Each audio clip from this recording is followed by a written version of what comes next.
بلوچستان کے شہر خاران سے ہمارے گدروشیا پوائنٹ کے نمائندہ کاشف بلوچ کی رپورٹ کے مطابق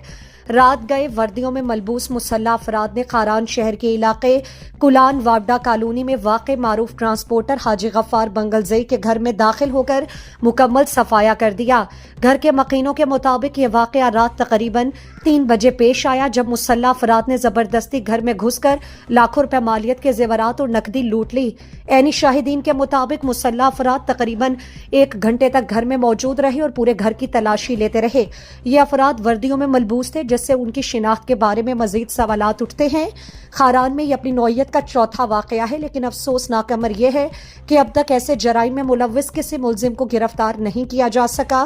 اور اسی رات زمزم ہوٹل کے قریب ایک اور واردات میں نامعلوم چوروں نے گن پوائنٹ پر ایک درزی کی دکان لوٹی اور وہاں سے موٹر سائیکل اور موبائل فونز لے کر فرار ہو گئے۔